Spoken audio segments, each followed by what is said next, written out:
네, 1월 13일 찐시황 장 마감 후 방송을 시작하겠습니다. 오늘 나오신 분은 유안타증권 반포 PIB 센터 한상혁 차장님. 안녕하세요. 네, 안녕하세요. 네. 아, 옮겼나 봐요? 반포 PIB 센터? 네, 지점이 인사이동이 있어서요. 지금은 저를 모시려면 반포 PIB 센터로 오셔야지 저를 볼 수가 있습니다. 좋은 데로 갔네요, 반포. 네. 자, 일단 지난주에 우리 차장 승진 턱 내셨죠? 그래서 네네. 세 분이 당첨되셨나요? 네네, 세 분에게 제가 치킨 쿠폰을 쌓아드렸습니다. 아, 그래요? 네네. 어디 치킨? 네네 치킨이었던 걸로 네네 기억이 치킨? 나는데, 네. 말 잘 듣는 치킨. 그렇죠. 예스, 네네. 예스. 네. 자, 오늘 시장 한번 정리해 볼까요? 간단하게.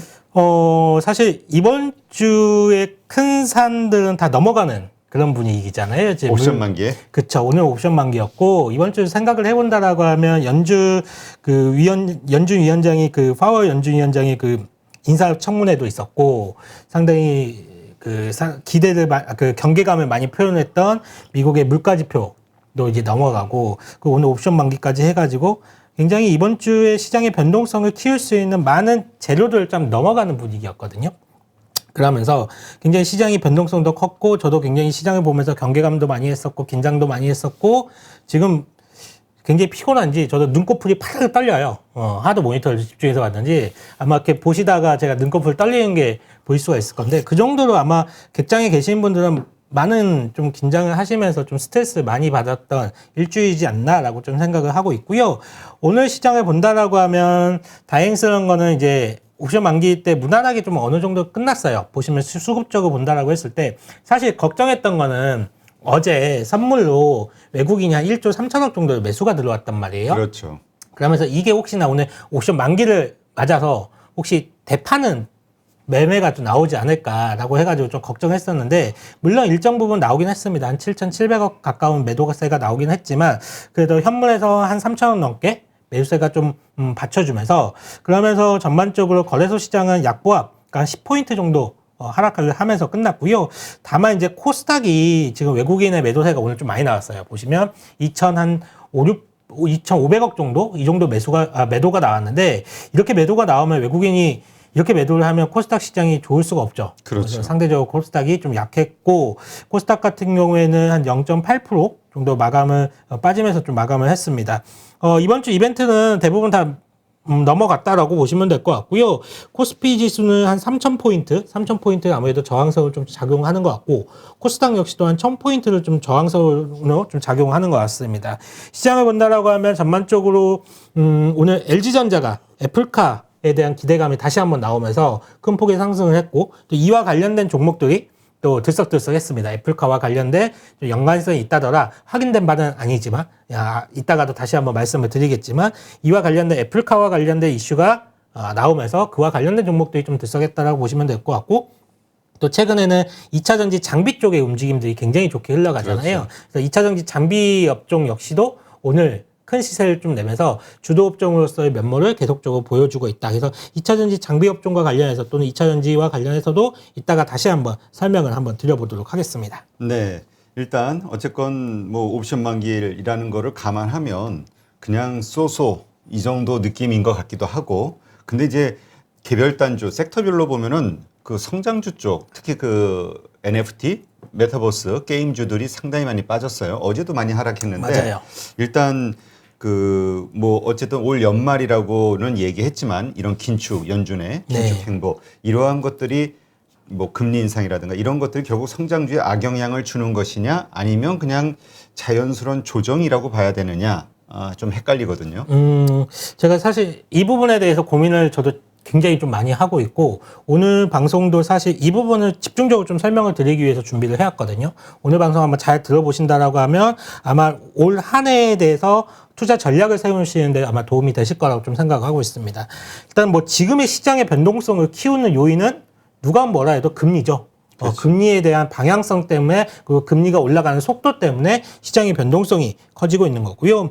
특히 새해 연초부터 성장주들의 하락이 좀 가팔라지고 있고, 그리고 가치주라고 불리우는 경기 민감 업종 같은 경우가 시장을 리드하는 장세입니다.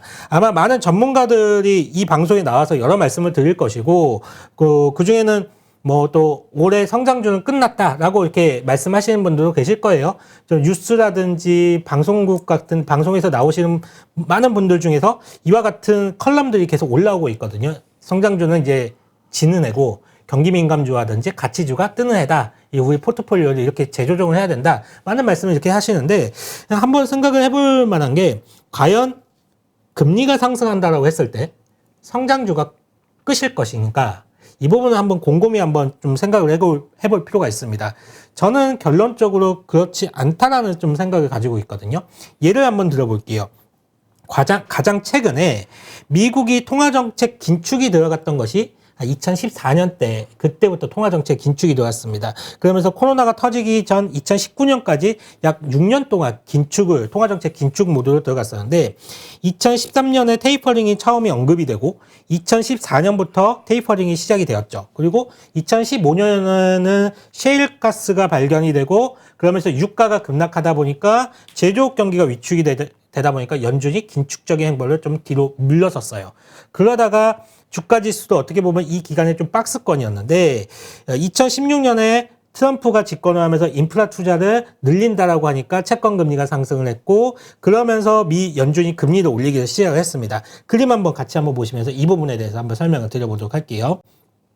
그림을 보신다라고 하면 시장 금리가 상승하는 초반부, 그러니까 지난번에 연준에서 금리를 올리기 시작했었던 그 사이클에서 그러니까 2016년 중반부터 금리를 올리기 시작을 했는데 이 당시 2016년에 이렇게 검정색 선이 미 국채 10년물 금리예요. 이렇게 금리가 처음에 올라가는 구간에서는 분명히 성장주가 타격을 받습니다. 훼손이 됩니다. 이건 분명해요. 하지만 그 이후에 본다라고 하면 금리가 계속 올라가는 국면에도 불구하고 성장주 역시도 계속 같이 동반 상승하는 모습을 보였거든요. 우리는 이때의 사례를 한번 잘 생각해 볼 필요가 있는데 당시에 성장주냐 가치주냐의 주가 흐름을 결정했던 거는 금리의 방향성에서 나왔던 것이 아니고 결국은 뭐였냐? 실적이었습니다. 결국은. 실적에서 이런 방향성이 주가의 방향성이 나타났다라고 보시면 될 것 같고요. 물론 금리의 동향이라든지 연준의 통화 정책이 주식시장의 색깔을 변하게 하기는 했지만 그거는 매우 단기적인 부분이었고요. 네. 결국에는 실적에서 주가의 커다란 방향성이라든지 추세가 결정되었다라고 보실 수가 있습니다.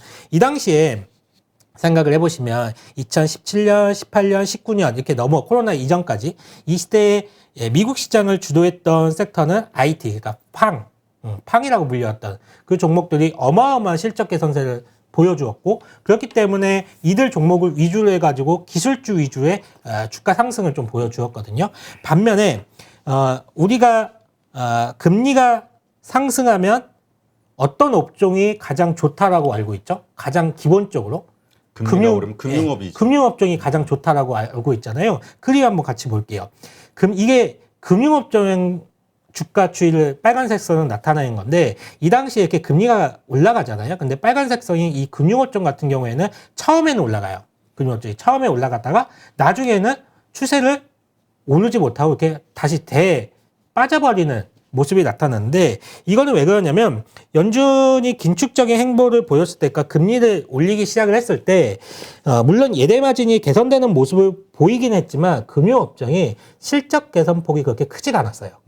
그러다 보니까 금융업종이 처음에는 금리의 동향대로 움직였다가 나중에는 실적 개선폭이 크지 않으니까 주가가 그냥 하락해버리는 이런 모습이 나타났거든요. 그러니까 금리가 상승한다라고 했을 때 성장주는 끝이고 경기 민감주가 올라간다? 이런 이분법적인 생각을 좀 버려야 된다라고 좀 생각을 하고 있고요.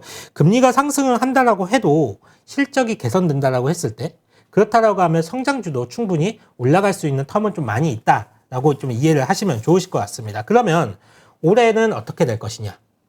올해는 과연 성장주들이 실적 개선이 나타날 것이냐? 이 부분이 중요한 포커스가 될 것 같은데 일단은 미국의 IT 업종이 순이익 증가율이 한 7%에서 8% 정도가 전망이 되고 있거든요, 올해. 그리고, 이런 인플레이션 국면에서도, 미국의 대형 테크 종목들 같은 경우에는 실적 둔화가 전혀 나타나고 있지 않고 있습니다. 이건 왜 그러느냐? 인플레이션이라는 문제가, 수요에 있는 것이 아니라 공급단에 있기 때문에 그래요. 만약에 인플레이션이 경기가 정말 좋아져가지고 수요가 폭발적으로 늘어나서 가격이 상승한다라고 했을 때는 경기 민감 업종들의 실적이 굉장히 좋게 나타날 겁니다. 근데 지금은 공급단의 문제잖아요. 그러니까 가격이 올라가면 뭐합니까? 물건을 만들어내지 못하는데 판매를 하지 못하니까. 그러다 보니까 경기 민감 업종 같은 경우에는 분명히 이 공급단에서 나타나는 인플레이션 때문에 예전과 같이 그렇게 많은 실적 개선을 기대하기는 힘들고 오히려 비대면이라든지 이런 쪽으로 우리가 대변되는 테크 종목들의 성장세가 실적 성장세가 더 크게 나타날 수가 있다. 그렇다라고 하면 올해 역시도 연준에서 긴축적인 행보를 가져갔을 때 성장주가 끄시고 성장주가 여기서 하락한다라기보다는 실적 추이가 어떻게 나타나는지 이 부분에 대해서 좀 더 우리가 세밀한 관찰이 필요하다라고 좀 정리를 해드리도록 할게요. 네. 자, 그러니까 일단 그러니까 금리가 상승한다고 해서 무조건 성장주가 안 좋을 것이다라고 단정짓기는 어렵다. 이 성장주의 실적이 계속 좋아진다면 지금의 어떤 주가 상승을 계속 이끌 것이다. 이렇게 정리하면 돼요. 예, 맞습니다. 뭐 교과서 쪽을 본다라고 하면 당연히 금리가 올라가면 듀레이션이 멀리 있고 또는 지금의 현금 흐름보다는 미래의 현금 흐름을 가져다 쓰고 있는 성장주들이 할인율을 많이 받으니까 당연히 디스카운트 요인이 클 수밖에 없잖아요. 그래서 성장주는 하락을 하고 경기 민감주는 올라가는 게 맞는데 근데 실제로 주식시장에서 우리가 임하다 보면 결국은 주가의 함수는 실적에서 나오는 거고 이 성장주 역시도 YOY로 성장률이 굉장히 그 실적 성장세가 크게 나타난다라고 하면 꺾이지가 않는다라는 거죠. 그리고 경기 민감 업종이라고 해도 금리가 올라간다라고 한다고 해서 무조건 실적이 잘 나온다는 보장이 없다. 그렇기 때문에 금리가 올라간다라고 했을 때 우리가 경기 민감주냐 성장주냐를 가지고 딱 미리 결정 짓고 뭔가 이분법 쪽으로 딱 잘라서 결정을 하기보다는 실적이 과연 어느 쪽에서 좀 더 크게 나타나고 룸을 더 보일 것인지 이 부분에 좀 포커스를 맞추고 시장을 관찰할 필요가 있다라고 좀 보고 있습니다. 근데 이렇게 보는 분들도 있어요. 뭐냐면 예를 들어서 2013년도에 이제 테이퍼링에 대한 이야기를 하면서 발작이 한 번 있었고 실제로 금리 그러니까 테이퍼링에 들어간 건 14년부터다 이렇게 이해하면 네. 되잖아요. 근데 이제 그 이후 뭐 6년 뭐 금리 인상 뭐 하는 데까지 그런 시간이 걸렸다고 하고 그 과정에서 주가는 상승했지만 이렇게 보는 분도 있어요. 그때의 주가, 그다음에 지금의 주가 비교를 하면 지금은 상당히 고평가돼 있는 그러니까 이미 상승을 쫙 땡겨온 상황 아니냐. 그러니까 상황이 같을 수 있을까? 이런 의문을 가지시는 분들도 있을 것 같아요. 충분히 그런 의문을 표시를 할 수가 있죠. 저는 하지만 이제 그 당시의 유동성과 지금의 유동성은 좀 완전히 다르다라고 좀 말씀을 드리고 있고요. 물론 이제 이번에 FOMC 의사록이 공개가 되면서 시장이 생각하는 것보다 좀 더 빠르게 연준에서 긴축적인 행보를 보이고 있잖아요. 네. 뭐 QT 그러니까 양적 긴축이라는 부분도 원래는 지난번 사이클에서는 금리 인상을 시작을 하고 2년 뒤부터 양적 긴축을 시작을 했는데 이번에는 금리 인상을 시작을 하고 얼마 안 있어서 바로 양적 긴축을 한다라는 얘기를 하다 보니까 시장에서는 좀 깜짝 놀라고 있잖아요. 이 부분은 결국은 연준에서 과연 왜 QT를 지금 하는 걸까라는 좀 생각을 잘 해볼 필요가 있습니다. 그러니까 이게 좀 오해하시는 부분이 있는데 이 양적 완화인 QE 그리고 양적 긴축인 QT 이게 개념 자체는 좀 상반된 개념인데 이게 실행 방법이라든지 시장에 미치는 영향이 좀 완전히 다르거든요. 이게 어떻게 다르냐면 QE는 잘 아시다시피 시장에서 채권을 매입하는 거잖아요. 근데 QT는 채권을 시장에 매도하는 게 아닙니다. 매각하는 게 아니에요. 만기가 도래하는 채권을 롤오버하지 않는 게 바로 QT거든요. 물론 이제 시장에 채권을 내다 파는 양적 긴축을 할 수는 있는데 연준 역사상 인위적으로 자산 매각을 통해 가지고 대차를 축소한 적이 지금까지 없었어요. 그렇기 때문에 이번에도 롤오버를 하지 않으면서 자연스럽게 자산 규모를 축소를 유도하게 될 건데 그러면 QT를 지금 왜 하느냐? 이렇게 QT를 하게 되면 결국은 물가가 잡히게 될 겁니다. 물가가 잡히게 될 거예요. 이거 왜 물가가 잡히느냐? 결국 연준이 만기가 도래하는 채권을 롤오버하지 않으면 시장에 공급되는 채권의 양이 많아지게 될 거 아니에요. 채권의 양이 많아지면 그럼 채권 가격은 하락을 하게 될 겁니다. 그리고 채권 금리는 올라가게 되겠죠. 시장 금리가 올라가게 될 거예요. 시장 금리가 올라가게 되면 금리와 물가는 경제학적으로 반비례 관계이기 때문에 물가는 하락하게 될 겁니다. 연준은 이 부분에 포커스를 맞추고 있는 거예요. 그래서 저는 이렇게 생각하거든요. 만약에 연준에서 QT라는 새로운 정책을 통해서 물가를 안정화시킨다라고 했을 때 과연 금리를 지금 이 시장에서 생각하는 속도로 올릴 수가 있겠느냐. 오히려 QT가 시작이 되고 물가가 잡힌다라고 하면 금리 인상 속도는 굉장히 늘어질 수도 있다라고 생각을 좀 하고 있습니다. 왜 또 이렇게 생각하는 중요한 이유가 바로 이 부분 때문에 그런데요. 지금 미국이 내년도에 성장률을 한 7% 정도 잡고 있어요. 그리고 내후년에는 한 5% 정도 좀 잡고 있거든요. 근데 현재 미국의 재정 적자 규모를 생각을 해볼 때 감당 가능한 금리 수준이 한 1% 중반 정도밖에 안 됩니다. 그러니까 어떻게든 연준은 기준금리의 점진적인 인상을 통해서 저금리 기조를 유지하는 게 굉장히 중요하거든요. 왜냐? 미국은 부채가 굉장히 많은 국가예요. 그렇죠. 정부 부채도 많고 이자 부담이 하는 게 굉장히 크기 때문에 연준 입장에서는 정부의 부채를 최대한 자극시키지 않고 그 짐을 키우지 않는 선에서 저금리를 유지를 해야 되는데 지금 문제는 물가가 계속 뛰다 보니까 이걸 잡을 수 있는 통제 수단이 필요한 거죠. 그러다 보니까 QT를 지금 들고 나온 거고 QT를 통해서 물가가 어느 정도 잡힌다라고 했을 때 우리가 지금 생각하는 금리 인상 경로와는 다를 수가 있다라고 보고 있습니다. 그래서 아마 올해 연말이 됐을 때는 지금보다 그 금리 인상 속도와 금리 인상에 대한 우려감이 상당히 많이 줄어들 가능성이 높다라고 보고 있고 지금의 시장금리, 그러니까 미국의 장기채 금리에 반영된 시장금리에는 좀 오버해서 지금 반영되어 있을 가능성이 높습니다. 그래서 시장금리는 아마 시간이 지나면 지날수록 하락한다라고 봤을 때 오히려 금리에 대한 두려움도 좀 마무리되는 좀 그런 그림을 좀 그려보는 게 낫지 않을까라고 좀 생각을 하고 있어요. 이런 부분도 마찬가지로 성장주에 좀 도움이 될 수 있는 부분이 되겠죠. 네. 자, 그러면 지금 그 뭐라 그럴까요? 일단 우리가 이제 그렇게 생각은 해볼 수 있는데 일단은 시장이 어떻게 그것을 생각하고 받아들이느냐. 사실 우리는 그 흐름을 따라갈 수밖에 없는 거잖아요.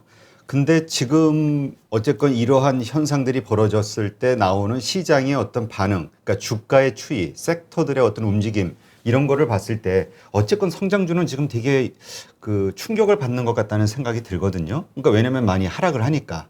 뭐 이거는 뭐 미국도 그렇고 이건 어떻게 봐야 될까요? 그러니까 주식 투자를 하면서 나의 투자의 관점과 시점을 어느 쪽에 잡고 있느냐가 굉장히 중요할 것 같은데 물론 이제 기간 자체를 일주일 단위로 트레이딩 한다든지 한 달 단위로 트레이딩 한다라고 했을 때는 지금의 시장의 색깔과 맞춰서 트레이딩을 할 수밖에 없어요. 하지만 결국은 내가 바라보는 시점이 1년 뒤, 2년 뒤라고 했을 때 지금의 성장주들이 주가에 조정이 나오는 부분들은 우리가 충분히 감내를 하고 지금도 계속적으로 좀 추가 매수를 통해서 우리가 비중을 확대해 나가는 전략이 맞다라고 보고 있거든요. 왜냐하면 결국은 성장주라는 것이 지금과 같은 인플레이션이 공급단에서 일어나는 구간에서는 성장을 계속적으로 보여주는 성장주들은 굉장히 희소해질 수밖에 없습니다. 시간이 지날수록 계속 더욱더 희소해질 거예요. 그러면 자금들은 결국은 이런 성장률을 따라가기 때문에 이런 희소한 성장주들에 더욱더 쏠릴 수 있는 환경을 제공할 수가 있다고 보고 있고 과거에 계속 그래왔어요. 과거 한 10년 넘는 투자 기간 동안에 우리는 항상 성장에 목말라 있었고 결국은 시장의 색깔이 한두 달 동안은 이렇게 바뀔 수는 있습니다. 잠깐 출렁일 수 있지만 결국은 지금의 애플을 있게 하고 지금의 테슬라를 있게 하고 지금의 마이크로소프트를 있게 한 거는 바로 그런 성장에 대한 모멘텀으로 이 자리까지 올라왔다라고 보시면서 우리가 계속 성장주들의 끈은 놓치면 안 된다라고 보고 있습니다. 그래서 지금은 어떻게 보면 시장의 색깔을 조금 맞추려면 뭐 밥의 전략을 취하자라는 얘기도 많이들 하죠. 경기 민감주 색깔을 조금 섞어서 밥의 전략을 취하자라는 말씀을 많이 하는데 사실 이 밥의 전략을 취하는 건요. 개인 투자자가 하기에는 말처럼 그렇게 쉽지는 않습니다, 이게. 왜냐면 그 운용 자금이 그렇게 크지가 않으니까. 그것도 그렇고 밥의 전략을 취하자는 거는 결국은 균형 감각이 있게끔 가져가야 되거든요. 시장에 대해서 호흡을 굉장히 잘 따라가야 돼요. 그러니까 시장의 움직임에 대해서 그 호흡 자체를 완전히 시장과 같이 움직이면서 이 밥의 양쪽을 균형을 맞춰야 되는데 이게 개인 투자자들 하기에는 좀 어려운 영역이에요. 그래서 물론 이제 전문가들이 우리가 뭐 경기 민감주 성장주를 뭐 적정히 비중을 실어가지고 같이 가져가자는 얘기를 하는데 저는 오히려 개인 투자자들한테 이 밥의 전략을 한다라는 것 자체가 독이 될 수가 있다라고 보고 있습니다. 그래서 그렇다면 이제 성장주 중심으로 그냥 가자. 네. 그리고 지금 이렇게 성장주의 모습이 흔들릴 때, 약할 때 매수하는 오히려 더 방법을 매수하는 할까? 전략이 맞다라고 보고 있고 지금의 고통을 조금 참으시면서 주식을 하시면서 고통이 없는 기간은 없습니다. 항상 고통이 있기 마련이에요. 근데 지금 현금이 있으신 분은 사면 좋은데 이미 다 물렸거든. 지금 살 돈이 없어. 지금 이미 물려가지고 어떻게 해야 돼요? 참 어려운 질문을 하시는데, 현금은 주식 투자를 하면서 계속적으로 어느 정도 일정 부분 가지고 있는 게 제일 좋아요. 10에서 한 15%는 최소는 가지고 있는 게 제일 좋은데, 만약에 지금 모든 현금을 다 쓰고 현금이 아예 제로인 상태다라는 보신 분들은 이번 시장을 본다라고 해도 연초에 성장주들이 많이 급락을 했고, 그리고 어제 같은 경우에 또 성장률이 튀어 올라오는 구간이 있었잖아요. 이렇게 튀어 올라오는 구간에서 비중을 그래도 5%든 10%든 덜어내고 현금을 마련해 놓는 게 좋습니다. 자, 그렇다면 지금 그렇게 없으신 분들 같은 경우는 지금 이제 차후에 또 다시 성장주의 어떤 반등? 그러니까 가지고 있는 주식이 반등하는 어떤 상황이 됐을 때는 좀 일부 정리하고 그렇죠. 그것으로 다시 성장주가 좀 싸게 보일 때 떨어졌을 때 그때 성장률을 좀 담자. 그렇죠. 근데 또 여기서 또 개인 투자자분들이 잘 생각을 하셔야 할 게 내가 현금을 잘 마련해 놨는데 내동 매매하시면 안 됩니다. 이게 뭐 또 딴 쪽이 움직인다 해가지고 뭐 그치. 은행주가 움직인다 해서 은행주에 거기서 투입을 하시면 안 돼요. 이 자금의 성격은 내가 가진 성장주들이 더 떨어졌을 때 산다라는 생각을 가지고 계셨는데 이걸 계좌에 현금이 있으면 못 보시는 분들이 계세요. 현금이 남아있으면 무조건 뭔가를 사시려는 분들이 있거든요. 그렇게 하시면 절대 안 됩니다. 그렇죠. 왜냐하면 그 잠깐 동안 움직여서 잠깐씩이라도 수익을 좀 더 내는 그런 그림을 그리니까 또 그럴 수 있을 것 같으니까 하는데 그게 이제 또 그걸 다른 주식에 참으셔야 물리는 계기가 되니까 예, 그걸 분명히 참으셔야 됩니다. 참고 현금 가지고 있다가 내가 가지고 유망한 성장주를 저점에서 추가 매수하는 그렇게 방법을 쓰시는 게 우리가 성장주 하니까 좀 애매한데 딱 짚어서 얘기를 해볼게요. 자, 우리 그 메타버스 그다음에 NFT로 비견돼 왔던 어떤 그 주식들이 있잖아요. 게임주가 됐든 아니면은 무슨 미디어 엔터주가 됐든 이런 쪽을 먼저 떠올리시나요? 아니면은 뭐라 그럴까요? 우리 뭔가 2차 전지 소재주 같은 이런 어떤 제품을 떠올리시나요? 대한민국에서 가장 넘버원 성장주는 2차 전지 섹터가 성장주인 게 맞습니다. 어쨌거나 지금 뭐 소재라든지 장비라든지 지금 번갈아 가면서 올라가고 있잖아요. 소재가 올라가면 장비가 시고 지금 장비가 올라가니까 또 소재가 시고 2차 전지 섹터가 대한민국에서는 넘버원 성장 섹터인 게 분명하고요. 이게 바톤 터치가 됐을 때 결국은 2차 전지도 이제 증감률 자체가 꺾여 나가는 시점이 나올 거 아니에요. 그러면 이게 바톤 터치가 된다고 했을 때 그 다음 타자가 누가 될 것이냐고 봤을 때 저는 NFT라든지 게임주들 이런 쪽이 될 가능성이 높다라고 보고 있습니다. 왜냐하면 대한민국의 국민의 흥각기가 장난이 아니거든요. 놀고 이렇게 춤추고 이런 흥각기가 장난이 아닌데 이런 것들을 제일 발산을 잘 할 수 있는 데가 게임, 엔터 이런 쪽이잖아요. 근데 이 게임과 엔터 쪽에서 분명히 신사업이 만들어지고 있고 거대한 물결이 지금 바뀌고 있기 때문에 이 거대한 물결을 잘 올라탄다라고 했을 때 2차 전지 섹터가 주도했던 그런 주가 흐름보다 더 큰 주가 상승도 만들어낼 수가 있다고 생각을 좀 하고 있어요. 근데 이제 지금 같은 경우 사실 우리가 한 달도 아니죠. 불과 한 2, 3주 전만 해도 기대감들이 이렇게 있었는데 일단 주가가 꼬꾸라지고 그러면서 뭐 여러 가지 이야기들이 나오잖아요. 지금 이렇게 뉴스들 보면은 게임주에 대해서 전부 증권사들도 줄하향 목표가를 내리고 있단 말이죠. 그러니까 네. 이런 상황에서 들어가기가 되게 무서울 거란 말이에요. 사실 게임주들 같은 경우에는 가장 근본적으로 주가 하락의 이유를 만들었던 거는 정부의 규제에 있다라고 생각을 하고 있어요. 정부의 규제와 그리고 일부 게임사에서 발행한 코인 가격이 급락하면서 그리고 연준에서의 긴축적인 행보 때문에 가상화폐 시장이 또 흔들리고 이런 것들이 다 맞물리면서 주가 하락을 만들어내고 있다라고 보고 있는데 정부의 규제는 게임사들이 아마 돌파구를 마련할 수밖에 없을 겁니다. 왜냐하면 이거는 국내에서만 규제를 한다라고 했을 때 게임사들이 이걸 포기할 수가 없거든요. 분명히 해외 루트를 통해 가지고 만들어낼 것이고 이 해외를 통해서 우리 게임사들이 인정을 받는다라고 했을 때는 오히려 멀티플을 더 줄 수 있는 그런 여지가 있다라고 보고 있고요. 이 NFT와 관련된 이 코인과 관련된 변동성과 가상화폐 시장에서의 변동성을 가지고 게임주들이 흔들리는 거는 이거는 지금 지나가야 될 만한 과정이라고 보고 있어요. 성장통이라고 보고 있어요. 이게 없이 그냥 바로 그냥 쭉쭉 달려갈 수는 없다라고 보고 있고, 분명히 새로운 게 무언가가 나타났을 때는 이거를 검증하고 시험해 볼 수 있는 많은 사람들의 그런 시도가 있을 건데 그 과정에 흔들 수밖에 없거든요. 이런 걸 성장을 다 겪고 난 다음에 이 고통을 다 겪어놔야지만이 나중에 더 크게 좀 성장을 할 수 있다고 보고 있어서, 저는 이 게임주들이 지금 겪고 있는 주가 하락은 충분히 감내를 좀 해야 되는 고통이지 않을까, 더 큰 열매를 만들어가는 그런 과정이지 않을까라고 좀 생각을 하고 있습니다. 네. 근데 또 이렇게 볼 수도 있지 않을까요? 뭐냐면 원래 우리는 불법이었잖아요. 규정을. 그래서 원래부터 규제가 있었지 이게 잘 되고 있는데 어떤 규제안을 내놔서 이것 때문에 주가가 무너진 건 아니잖아요. 그렇기 때문에 규제, 불법이었음에도 불구하고 주가는 쫙 올라왔던 거고, 외국에서의 어떤 그런 기대감들 때문에. 그러니까 이 주가 빠진 게 국내의 어떤 불법 규제? 이것 때문이라고 보기는 좀 애매할 것 같은데. 해외 쪽은 만약에 우리나라에서만 규제를 하고 해외 쪽이 열어준다라고 해서 해외 쪽은 이제 계속적으로 진행을 하고 사업적인 진행을 하고, 국내에서만 규제를 한다라고 했을 때 과연 게임사들이 그러면 국내에서 사업을 진행을 할 수 있을까? 아마 다 해외로 나갈 거예요.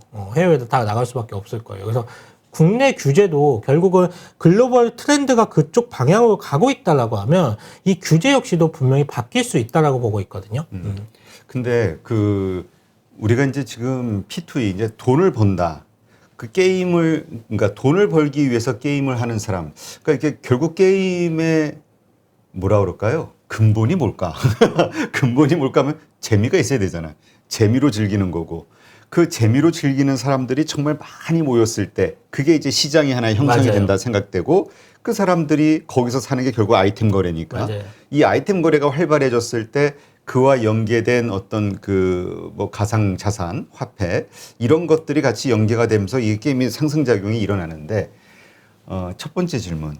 게임이라는 거는 유행성이다. 즉 아무리 재밌는 게임도 1년, 뭐 6개월 아니면 2년 길어야 하면 그 다음에는 흐지부지 다른 게임으로 또 넘어가는 그런 일들이 있기 때문에 결국 시장은 뭐라 그럴까, 안정적인 시장이 항상 이렇게 플랫폼, 우리가 생각하는 플랫폼처럼 항상 그렇게 유지가 될 것이냐, 이게 조금 퀘션이에요. 굉장히 중요한 질문 하셨는데, 맞습니다. 게임이 가장 근본적인 이유는 재밌어야 돼요. 재밌는 게 맞는데, 그 엑시 인피니트라고 대변되는 해외 그 게임도 결국은 사람들이 재미가 없었기 때문에 이탈되는 사람들이 많았거든요. 근데 국내 게임사들의 경쟁력은 정말 세계에서 탑 클래스 수준이에요. 리니지가 지금 20년이 넘게 지금 전 세계에서 지금 많은 유저들을 모으고 있고, 그리고 크래프톤이라는 데서 배틀그라운드가 정말 전 세계에서 굉장히 열풍을 부르고 있고, 컴투스의 이 서머너즈 워가 10년 가까이 지금 모바일 게임에서 뭐 유럽이라든지 미국에서 시장에서 확고한 점유율을 차지하고 있는데, 이거는 굉장히 우리나라가 잘할 수 있는 분야거든요. 그러니까 우리나라 게임사들이 게임을 굉장히 재밌게 잘 만듭니다. 그러기에 여기에 뭔가 새로운 사업이 합쳐졌을 때 이 폭발적인 잠재력은 정말 크게 나타날 수가 있다라고 좀 생각을 하고 있고, 말씀하신 것처럼 게임은 굉장히 재밌어야 되는데 우리나라 회사가 제일 재밌게 만들어요. 전 세계에서 게임을. 그렇기 때문에 저는 가능성이 크다라고 보는 거예요. 이게. 아니 그러니까 제가 드린 그 질문은 게임을 다 잘 만들고 재밌죠. 근데 오늘은 예를 들어서 미르4 위메이드의 주가 상승을 일으켰던 그 게임이 재밌어. 그래서 거기서 해. 그러니까 이제 뭐 당연히 이렇게 되겠죠. 유저도 들고. 근데 내가 어느 날 이거보다 리니지, 말씀하신 리니지가 더 재밌어졌어. 리니지를 하고 이건 안 하게 돼. 그러니까 이런 식으로 이동을 하지 않냐는 거죠. 게임의 유저층은 뭐 이렇게 이동할 수 있죠. 당연히 이동할 수 있는데 전부 이동하는 안 겁니다. 예, 전부 이동하는 건 아니고 거기에 계속 뭐 한 게임을 10년, 20년 동안 하는 거 있고, 그 게임 자체도 1, 2, 3 해가지고 계속 그 업데이트가 나오잖아요. 새로운 신규 게임이 나오잖아요. 그러니까 뭐 해외 쪽에서도 지금 뭐 저도 지금 하는 게임 중에 뭐가 있냐면 디아블로 시리즈는 저는 지금도 하거든요. 그 1, 2, 3 해가지고 뭐 4가 나오면 또 해야지라는 생각을 또 갖고 있고. 이름은 많이 들어본 예, 게임이네. 이렇게 게임이 새로운 신규 게임이 나온다라고 했을 때 그 IP가 굉장히 중요한 거예요. 그 해당되는 세계관을 가지고 또 새로운 게임이 만들어지면 이 유저들이 잠깐은 유탈이 될 수 있지만 그 유저들이 계속적으로 이어지는 측면이 있거든요. 리니지가 그렇습니다. 지금 현재 리니지가 확고한 유저층이 거의 바뀌지가 않아요. 그 유저층이. 자, 그러면 그 전반적인 한국이 게임을 잘 만든다. 그리고 게임의 그 매력으로 계속 장기적으로 그 유저를 잡아놓을 수 있다. 가능성에 대해서 동의가 됐을 때 그렇다면 지금의 주도주 그러한 기대감으로 상승을 이끌었던 위메이드가 계속해서 그러한 사업을 성공시켜 나가면서 주도주가 될 것이냐 아니면 새로운 게 튀어나올 수 있을 것이냐 그건 어떻게 보세요? 그거는 저는 후자 쪽으로 생각을 하고 있는데 새로운 쪽? 예, 그러니까 위메이드가 분명히 처음에 포문을 연 거는 맞는데 포문을 열고 난 다음에 후발주자 중에 분명히 이거를 따라잡기 위해서 굉장히 노력하는 회사들이 많이 있을 거라고 보고 있어요. 그래서 제가 815 채널에서도 여러 번 말씀드렸던 컴투스가 지금 그런 세계관을 메타버스라든지 NFT와 관련된 사업과 관련된 세계관을 좀 잘 갖춰 나가면서 좀 하고 있다라고 보고 있고 두 번째로는 펄어비스 역시도 이 메타버스와 관련된 세계관을 굉장히 잘 구축해 나가고 있다라고 보고 있거든요. 그러면 이런 게임사들이 신규 게임을 개발을 했을 때 과연 이것들이 유저들한테 먹힐 것이냐 안 먹힐 것이냐는 게임이 개발되고 나와봐야지 솔직히 압니다. 이거는. 하지만 그동안 해왔던 게임들의 IP를 가지고 신규 게임을 지금 개발하고 있기 때문에 과거에 이력이 있잖아요. 과거에 경험이 있잖아요. 그러면 과거의 그런 수치를 봤을 때 상당히 성공 가능성이 높다라고 보고 있는 거죠. 네. 근데 하여튼 저도 이게 좀 P2E라는 이 시스템 이게 과연 어떤 의미를 가지고 있고 정말 말 그대로 게임 체인저가 될 것이냐 이런 거에 대해서 한번 좀 알고 싶어서 그 미르포 게임을 그 캐릭터를 좀 키우고 있거든. 예. 지금도 아마 집에서 열심히 좀 탄광해서 일하고 있을 거야 지금. 흑차를 캐고 있나요? 철광 캐고 철 캐고 있을 건데 내가 퇴근해가지고 딱 들어가 보면은 아이고 수고했다. 오늘 흑철 몇 개 캤나 이렇게 보고. 근데 일단 모르겠어요. 뭐 개인적 선호가 있는 거니까 저는 그렇게 확 재밌지는 않은데 어쨌건 열심히 그 흑철을 캐고는 있어. 그러니까 내가 이거 게임을 하는 건지 이거 탄광 게임을 하는 건지 무슨 뭐 하는 건지는 모르겠는데 하여튼 열심히 모으고 있거든요. 드리고 싶은 말씀은 이러한 쪽에 우리 한 차장님 말씀대로 희망을 가지고 계신 분들 혹은 뭐라 그럴까 뭐 기대감이 크신 분들 아니면 뭐 아예 기대감이 없던 뭐 관점에서 좀 조사해보고 싶으신 분들 이런 분들은 한번 게임이라도 일단 들어가서 캐릭이라도 좀 만들고 한번 시스템을 경험해보고 나서 투자에 대한 생각을 판단하시는 게 좋을 것 같아요. 맞아요. 그리고 새로운 사업과 산업이 탄생될 때는 된다 안 된다라는 게 의견들이 굉장히 충돌이 많이 될 수밖에 없습니다. 그래서 지금 게임 산업은 딱 그런 것 같아요. 이게 될 것이냐 안 될 것이냐의 의견이 굉장히 많이 충돌을 하고 있는데 저는 된다라는 입장에서 말씀을 드리는 거기 때문에 또 보시는 분들은 이와 관련된 스터디를 또 해보시면서 각자가 또 생각을 좀 정리를 하시는 시간이 필요할 것 그렇죠. 같아요. 우리는 그냥 이론적으로만 그러니까 그 전에 이나무 그 전에 삼성증권 센터장 하셨던 이나무 교수님이 하신 말씀이 떠올라요. 테슬라가 좋다, 테슬라를 사야 된다 하면서 테슬라 차를 한 번도 안 타본 사람들. 예, 그 얘기를 하신 게 기억이 나는데 예, 일단 주식을 사기 전에 그 서비스가 됐든 제품이 됐든 먼저 이용을 해보는 거. 그리고 나서 거기에서 얻어지는 그 뭐라 그럴까 가장 기본적인 감정을 가지고 좀 투자 여부에 대해서 조금 참고 사항으로 삼아야 되지 않을까. 자, 일단 게임주는 여기까지 하고요. 지금 성장주와 관련해서 일단 어떻게 봐야 될까요?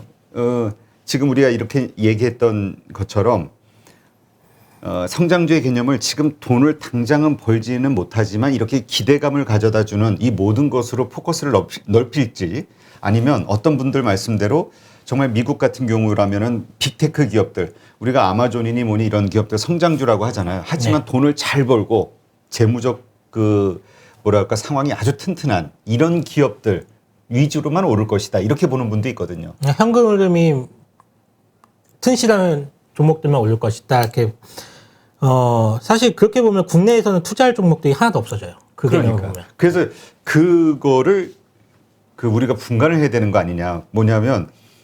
그러니까 자꾸 그 이러한 금리 인상 기간에도 예전에 이렇게 올랐다.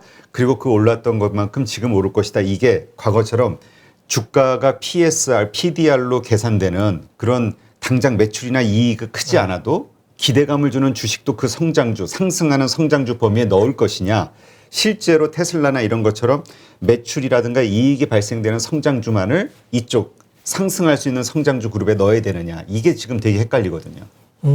사실 그거는 시장에서 결정이 되는 문제라고 봐요. 뭐 제가 뭐 이렇게 될 겁니다 해가지고 될 문제는 아니라고 보고 있고, 물론 이제 가장 우리가 주식 투자할 때 마음 편하게 투자할 수 있는 거는 현금 흐름이 있는 종목들에 아무래도 마음이 많이 가게 되죠. 많이 가게 되지만 결국은 이제 산업이 얼마큼 빠르게 육성되고 이거에서 소비자들이 이걸 많이 이용을 할 것이냐에서 가장 중요한 포인트가 있다라고 보고 있는데, 예를 들어서 그런 거죠.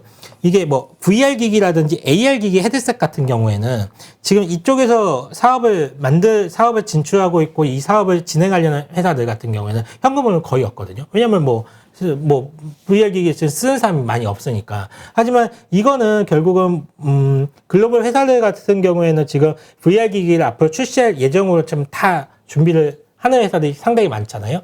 이런 쪽은 지금 현금 흐름이 없다라고 하더라도 분명히 산업적인 흐름 자체가 될 수밖에 없다라고 했을 때는 이미 주식시장에는 그거를 가정화시켜서 다 땡겨올 거기 때문에 이런 쪽은 된다라고 보고 있는데, 뭐 예를 들어서 뭐 전혀 먼 미래 이제 뚱그름 같은 얘기, 저는 이제 그쪽을 뭐 우주 쪽은 너무 시간이 좀 오래 걸릴 것 같다는 생각을 좀 가지고 있는데, 이런 우주항공과 관련된 산업 같은 경우에는 저는 조금 위축될 가능성은 좀 있다라고 보고 있습니다. 예. 그러니까 우리가 개별 기업들에 볼 때 이게 참 헷갈리는 거예요. 이게 금리 인상이 되는 상황에서도 미래에 잘 벌 수 있어. 5년 후, 10년 후 이걸 기대하면서 지금 이러한 주식들도 오를 것이냐. 이건 물론 이제 지나봐야지 알겠지만. 그래서 제가 보는 성장주의 관점은 아까도 말씀드렸지만 대한민국에서 투자를 한다라는 거 봤을 때는 2차 전지 섹터가 가장 넘버원 성장주라고 보고 있고, 지금 매출이 일으키고 있고 지금 증설이 되고 있어서 충분히 얼마 1년 후, 2년 후에 얼마만큼 더 늘어날 수 있을 것이다. 이렇게 예상이 될 수 그렇죠. 있는. 예. 그 다음으로 바톤을 이어받는 것은 이 NFT와 관련된 메타버스와 관련된 이런 게임과 관련된 업종이라고 좀 보고 있고요. 우리가 사실 얼마 전이 아니라 작년, 재작년까지만 해도 가장 대표적인 성장주라고 하면 바이오주를 꼽았잖아요. 네네. 지금 오늘 보니까 뭐 매드팩토 임상 오염 발생이 돼서 뭐 바이오주의 흐름이 안 좋다 이런 얘기도 있는데, 일단 이 바이오주 성장주의 관점에서 어떻게 보세요? 사실 이제 왜냐하면 예. 바이오주를 들고 있으신 분들도 그렇게 생각할 수 있잖아요. 나도 성장주 들고 있다. 저는 개인적으로 바이오주에 대한 투자는 선호하는 편은 아니에요. 왜냐하면 바이오주는 이게 너무 어려워요. 너무 어려운 게 뭐냐면 전혀 깜깜이라고 저 공부를 정말 많이 해봤는데, 바이오 쪽은 정말 많이 공부를 해봤는데, 이 공부를 하면 할수록 깜깜이 같다는 생각이 들더라고요. 임상 데이터 자체가 공개가 되기 전까지는 아무리 그 전 데이터가 좋다라고 하더라도 새로운 임상에서는 완전히 다른 결과가 좀 나올 수가 있거든요. 오늘 같은 경우에도 매드팩토가 이제 그 병용 치료와 관련돼서 지금 임상 진행 과정 속에서 좀 부작용이 좀 나와서 환자가 좀 사망했다는 소식 때문에 주가가 그래요? 좀 많이 밀렸는데, 물론 이제 회사 측에서는 사실과 다르다라고 좀 얘기를 하고 있습니다. 본인들의 개발한 신약 때문에 그런 부작용이 나타난 건 아니라고 이제 회사 측에서는 공식적으로 얘기를 했는데, 오늘 27.54, 그러니까 거의 28% 가까이 빠졌네요. 하한가 갔다가 하한가가 풀리면서 올라왔다가 다시 대밀렸죠, 오늘. 이렇게 됐는데, 사실 이런 부분들이 우리 투자자가 알기에는 너무 어려워요. 이게 아무리 매드팩토에 대해서 정말 공부를 많이 했고 잘 아는 투자자라고 한다라고 하더라도 오늘 그렇게 부작용이 나타날지 안 나타날지 알 수 있는 방법은 전혀 없거든요. 하기 때문에 저는 바이오, 제약 바이오 섹터 같은 경우에는 성장주냐 뭐 아니냐라는 관점보다는 정말 이 분야에서는 정말 좀 투자하기가 좀 어려운 섹터다. 여기는 그냥 공부를 정말 많이 해서 이걸 알 수 있는 섹터는 좀 아니라고 좀 생각을 하고 있어서, 좀 제약 바이오 섹터는 조금 제가 투자를 조금 기피하고 있는 그런 업종 중에 하나라고 좀 보시면 이해해 주시면 좋으실 것 같아요. 그러면 우리 그 한 차장님이 생각하는 성장주 분명히 이 과거처럼 오를 수 있어라고 생각하는 그 상승 흐름에 속하는 기업에는 이 바이오는 포함되어 있지 않았다. 네, 맞아요. 이렇게 보면 되겠네요. 네, 네. 알겠습니다. 일단 어떻게 봐야 될까요? 이러한 흐름들. 어제는 현대산업개발 악재가 터지면서 좀 분위기가 싸했고 네. 또 오늘은 매드팩토 이것 때문에 또 바이오주들의 흐름. 어제도 좀 저것도 있었잖아요. 그 위메이드 같은 경우 그 가상화폐를 뭐 처분한 것 때문에. 네네네. 근데 그 대표가 또 인터뷰도 하고 막 인터뷰했는데 반응이 별로 안 좋았나 봐요. 어쨌든 주가 흐름은 별론데.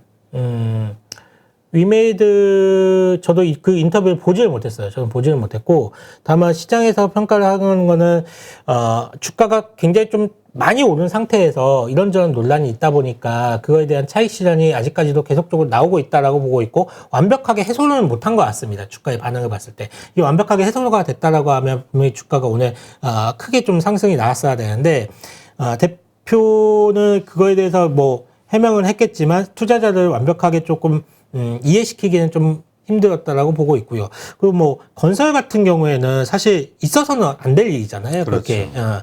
근데 이제 건설업종 같은 경우에는 이제 동반해서 지금 어제와 같은 일 때문에 좀 현대산업개발의 뭐 그런 일 때문에 좀 같이 좀 하락을 하긴 했는데 건설 쪽은 지금 조금 담아봐도 되지 않을까라고 좀 생각을 하고 있는 게 그냥 이거는 단기적으로 봤을 때 이제 대선 전까지 봤을 때는 한 3개월 정도 텀을 봤을 때는 한 지금 한번 조금 접근을 해봐도 오히려 주가가 빠졌으니까 빠지면 이제 접근을 해봐도 좀 되지 않을까라고 좀 생각하고 있고요. 네.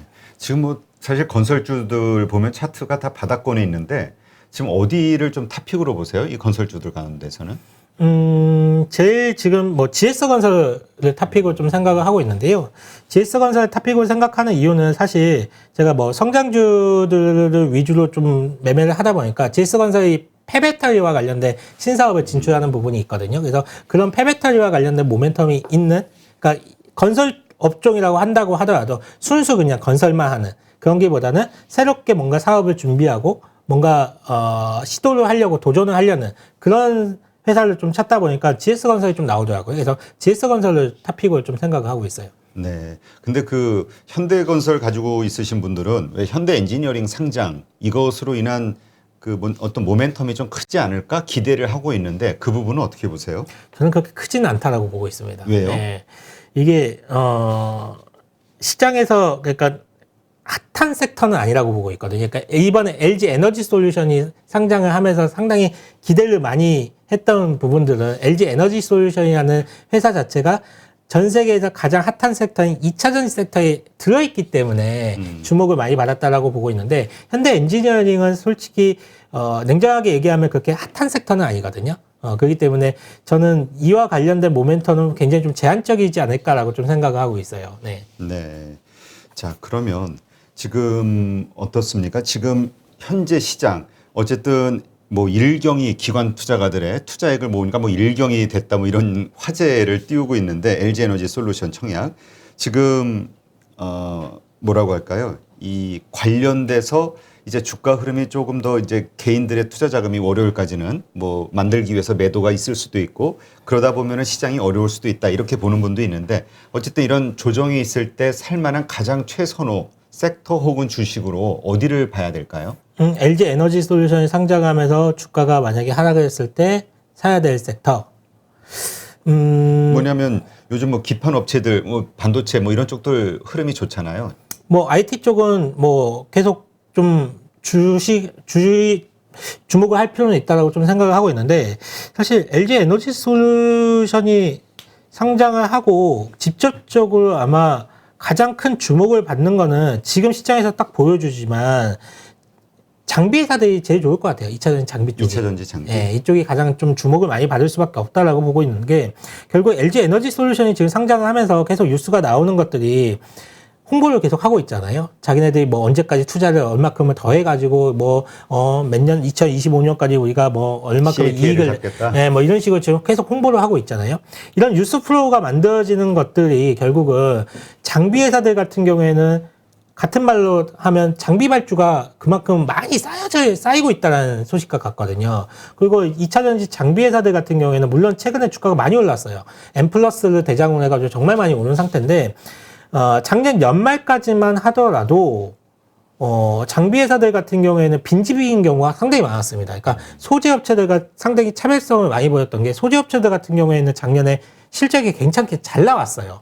근데 장비 회사들 같은 경우에는 코로나로 인해서 발주가 지연되다 보니까 실적이 많이 안 나왔거든요. 그러다 보니까 밸류에이션 갭 차이가 이만큼 벌어지기 시작을 했죠. 당연히 소지업체 같은 경우에는 멀티플을 높게 받을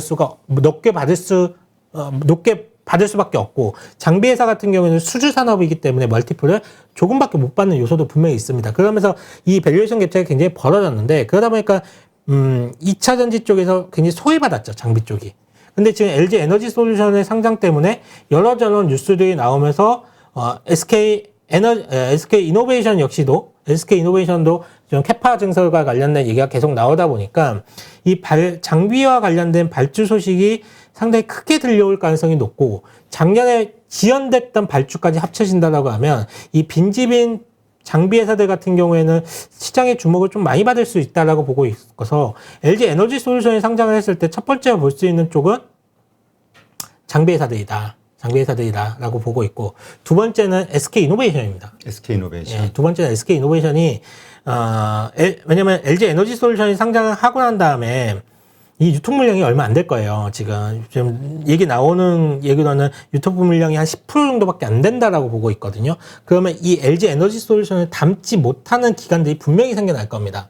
담아야 되지만 담지 못하는 기관들이 생겨났을 때 이 기관들이 선택을 할 수 있는 거는 이와 비슷한 회사를 찾아서 추가로 매수할 수밖에 없거든요.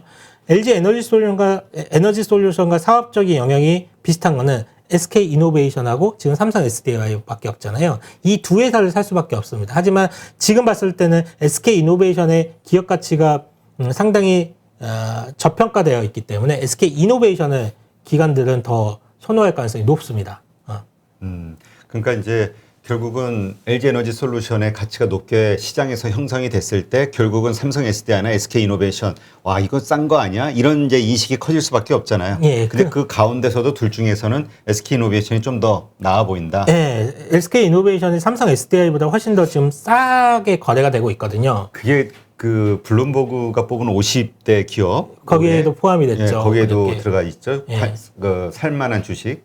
근데 그게 다 결국은 미국에 대한 그 밸류 체인에 들어가 있기 때문이 아닐까 이런 생각도 얼핏 들기는 해요. 네, 맞아요. 그게 가장 큰 주된 이유일 거예요. 뭐 블룸버그 통신에서 그렇게 꼽은 이유가 지금 미국이 그러니까 반도체도 그렇고 2차 전지도 그렇고 중요한 소재들은 다 내재화시키려는 움직임을 가지고 있고, 이런 압박력이라고 좀 또 보고 있어요. 그런 것들이 다 맞물려 가면서 아마 SK 이노베이션을 선정을 한 것 같은데, 이유야 어찌됐든 이런 식으로 선정이 된다라고 했을 때 글로벌 자금들이 또 들어올 수가 있기 때문에 저는 SK 이노베이션이 LG 에너지 솔루션이 상장하고 난 다음에 오히려 기관 쪽의 매수세를 더욱더 불러일으키지 않을까라고 보고 있습니다. 네.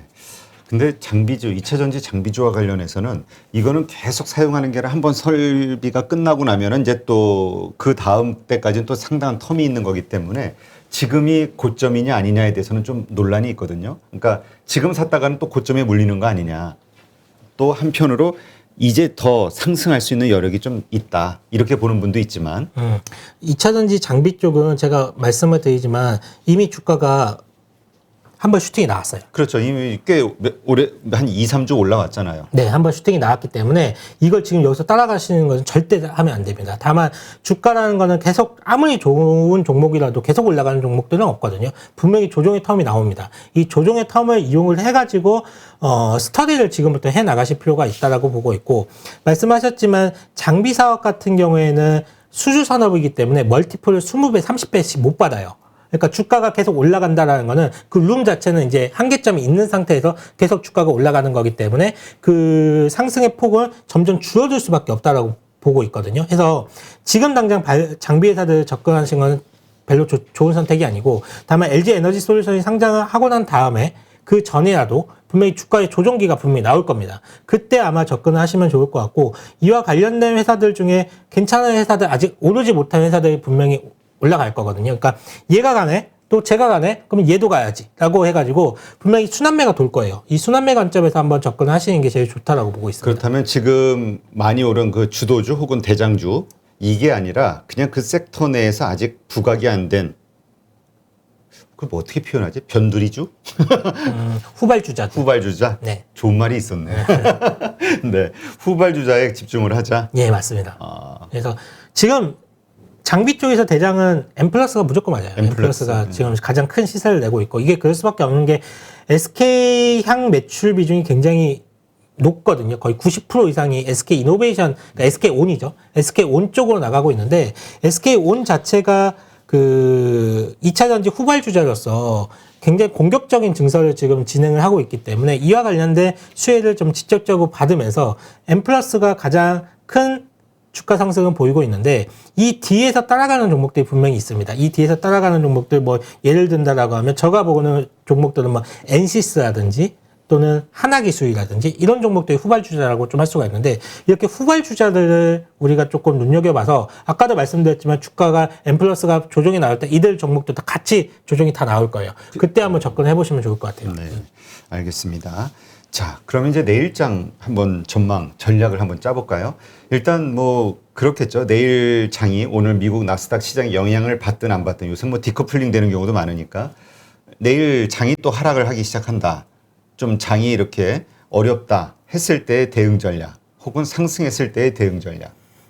일단은 지금 나스닥 지수 제가 한번 띄워놨는데, 다행스러운 것은 나스닥이 이 추세의 하단을 깨고 내려가진 않았어요. 추세의 하단을 깨고 내려가지 않고 아직 나스닥 지수가 이제 지금 살아있는 상황이거든요. 그런 상황에서는 국내 증시 역시도 조정이 나온다라고 했을 때 분명히 하방에 대한 경직성이 있는 조정이 나올 겁니다. 그렇기 때문에 너무 그렇게 두려워할 필요는 없다라고 보고 있고요.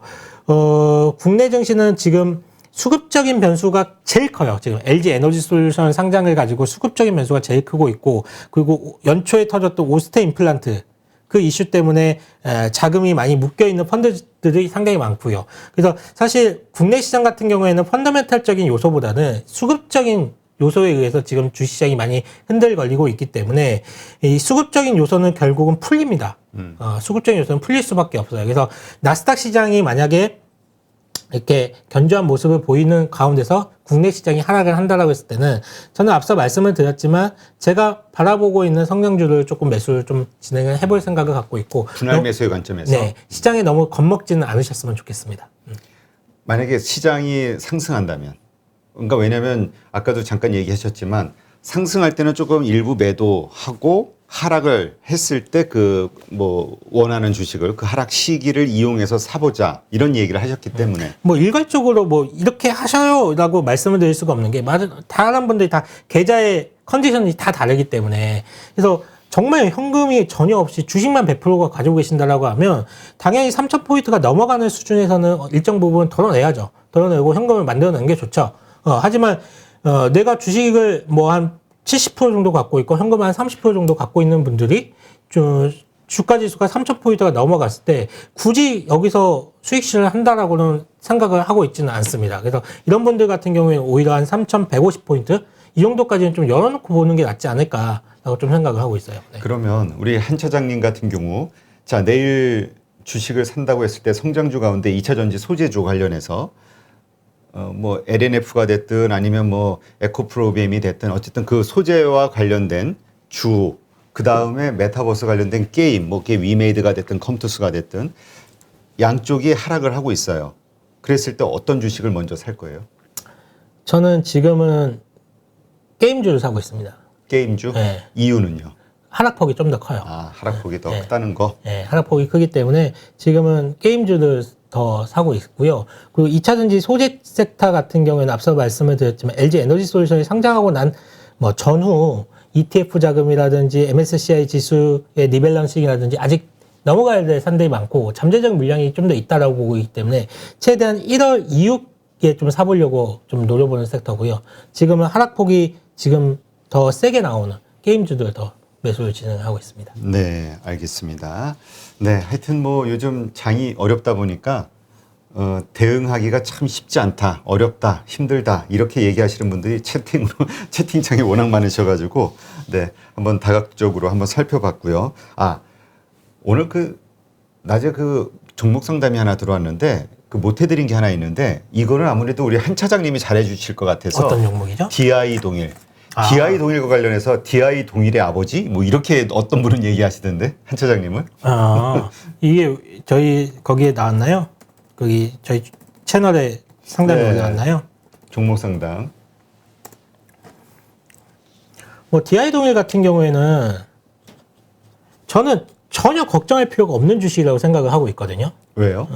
그러니까 주가가 시세가 작년에 많이 난 종목이에요. 일단은 첫 번째 작년에 15만 원 정도 했던 주가가 40만 원을 찍고 지금 한 26만 원까지 지금 뭐 조정을 보인 건데 사실 작년에 많이 올랐기 때문에 충분히 나타날 수 있는 조정이라고 생각을 하고 있고 사실 이건 투자의 철학과 관련된 문제인데 이 회사가 과연 작년에 돈을 많이 벌었습니다. 실적 성장을 역대 최대 실적을 기록을 했고 그러면 올해 2022년에 이 실적이 꺾일 것이냐라고 봤을 때 전혀 꺾이지 않는다라고 보고 있어요. 오히려 실적 성장세가 더 나온다라고 보고 있거든요. 그리고 내년도 2023년은 어떻게 될 거냐? 2023년은 2022년보다 실적이 더 잘 나올 겁니다. 왜 그러냐? 이 회사가 자회사로 들고 있는 동일 알루미늄이라는 회사의 증설 사이클이 들어갔기 때문에 그래요.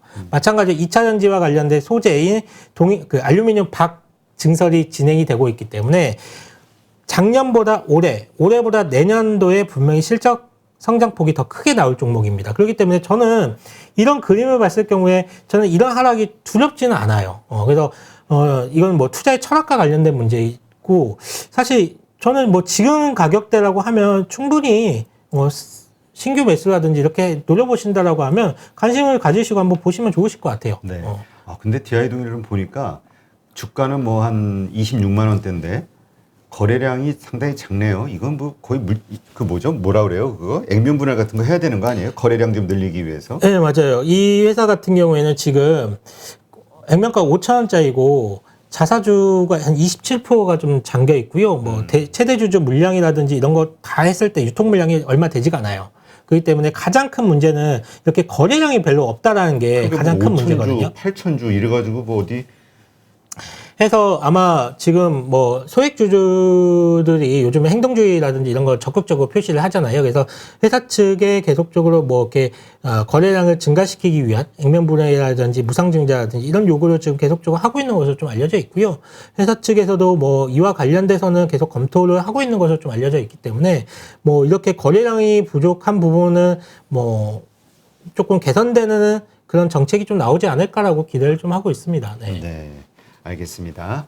네, 오늘 이렇게 해서 유한타증권 한상혁 차장님과 함께 오늘 장 마감 후 시장을 살펴보고 또 내일장을 어떻게 대응할지 방법들에 대해서 한번 생각해보는 시간을 가졌고요. 하여튼 잘 참고하시고 자꾸 그 채팅창에 보면은 자꾸 어떤 그 추천주 이런 거에 좀 집중을 하시는 분들이 있는데 반복해서 말씀드리지만 여기서 어떤 종목을 말씀을 드려도 그것을 왜 좋게 생각하는지 우리 전문가들이 그 이유에 대해서 자꾸 좀 집중을 하려고 하고 또 하여튼 그게 이제 공부가 되는 거니까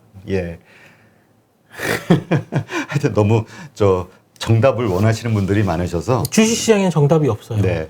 그러니까 왜냐하면 살아있는 생물같이 계속 변동이 되니까 이 변동되는 상황에서 내가 이것을 이쪽 길로 갈까 저쪽 길로 갈까 살까 팔까를 결정하려면 내가 알고 있어야 되잖아요. 이게 기본적으로. 주식 투자를 수학처럼 접근하시면 안 됩니다. 뭐 5 더하기 5는 10이다라고 해가지고 그렇게 결과물이 딱 정해져 있는 게 아니기 때문에 5 더하기 5는 10이 될 수도 있고 11도 될 수 있고 8이 될 수도 있고 정말 모르는 거기 때문에 그게 주식 투자입니다. 네, 알겠습니다. 하여튼 잘 참고하시고요.